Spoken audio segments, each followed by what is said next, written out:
President Muhammadu Buhari.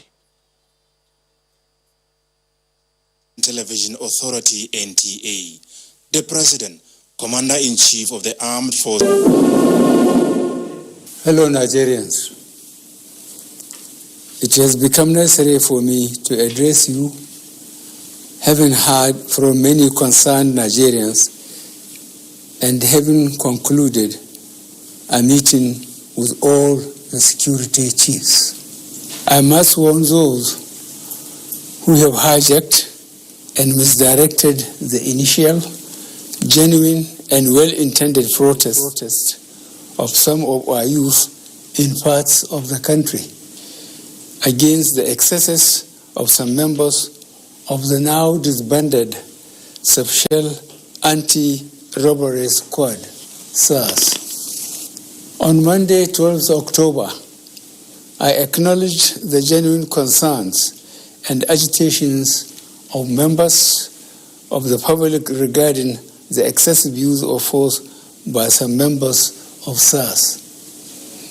The choice to demonstrate peacefully is a fundamental right of citizens as enshrined in Section 40 of our Constitution and other enactments.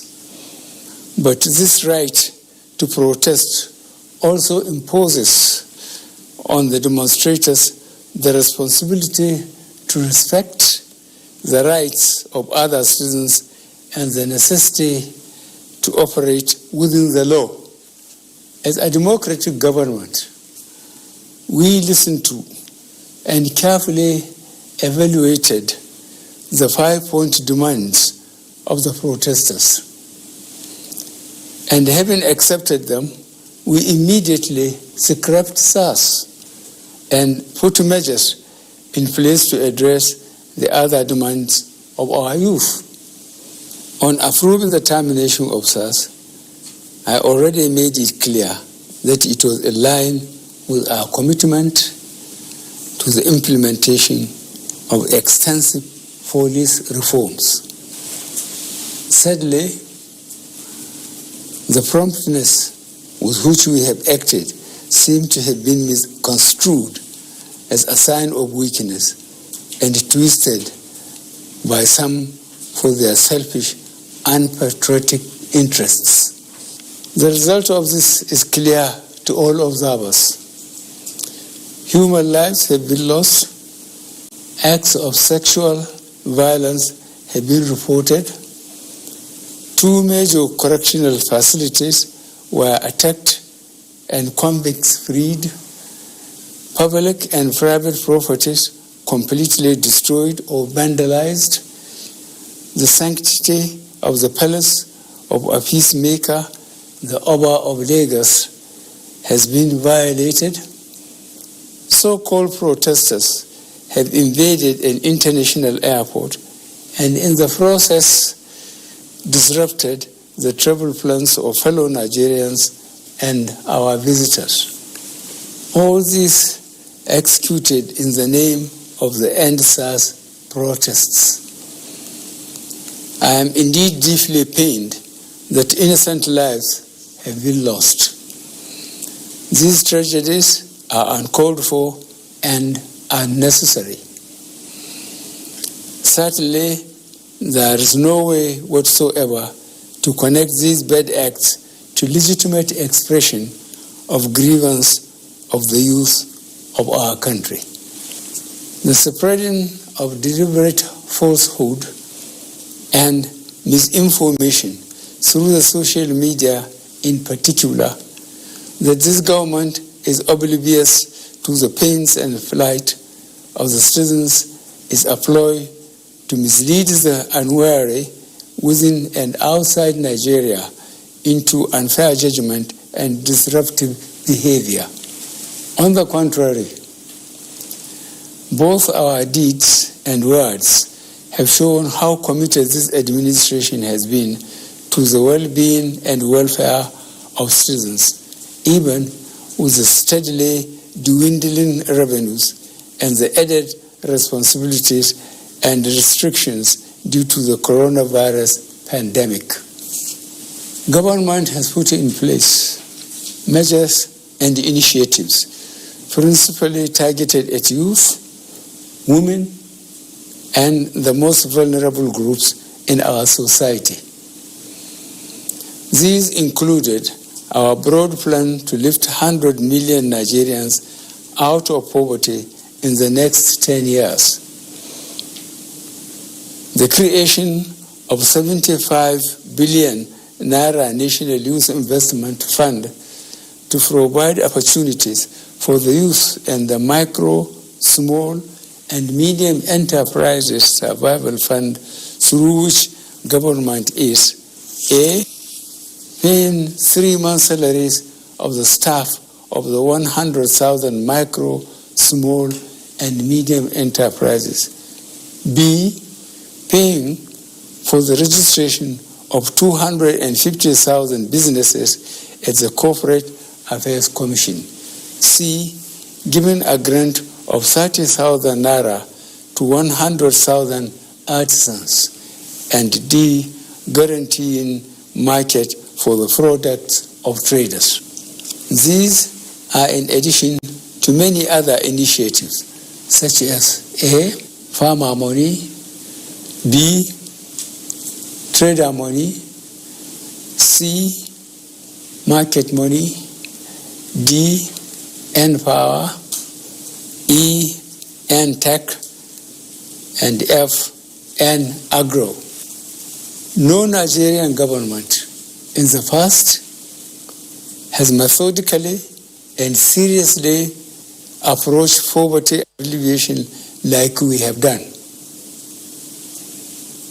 With regards to the welfare of police personnel, the National Salaries, Income and Wages Commission has been directed to expedite action on the finalization of the new salary structure of the members of the police force.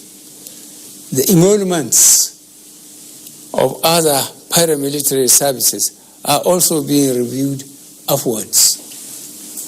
In order to underscore the importance of education in preparing youth for the future, this administration has come up with a new salary structure and other incentives for our teachers.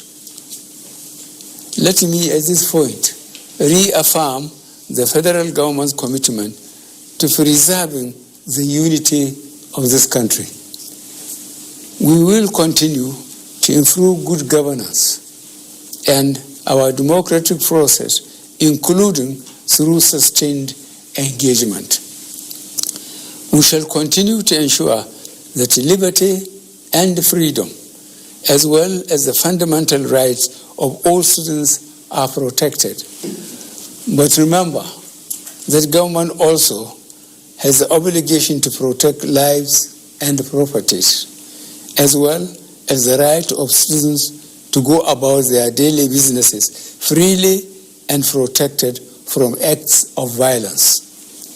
To our neighbors in particular, and members of the international community, many of whom have expressed concern about the ongoing development in Nigeria, we thank you and urge you all to seek to know all the facts available before taking a position or rushing to judgment and making hasty pronouncements. In the circumstances, I would like to appeal to protesters to note and take advantage of the various well thought out initiatives of this administration designed to make their lives better and more meaningful, and resist the temptation of being used by some subversive elements to cause chaos with the aim of truncating our nascent democracy. For you to do otherwise will amount to undermining national security and the law and order situation. Under no circumstances will this be tolerated. I therefore call on our youth to discontinue the street protests and constructively engage government in finding solutions. Your voice has been heard loud and clear, and we are responding. And I call on all Nigerians to go about their normal businesses and to enjoin security agencies to protect lives and properties of all law-abiding citizens without doing harm to those they are meant to protect. Let me pay tribute to officers of the Nigeria Police Force who have tragically lost their lives in the line of duty. I would like to thank those state governors, traditional and religious leaders who have appealed for calm and restraint. I also thank youth leaders who have restrained their followers from taking the law into their hands. This government respects and will continue to respect all the democratic rights and civil liberties of the people, but it will not allow anybody or groups to disrupt the peace of our nation. Thank you all. God bless the Federal Republic of Nigeria.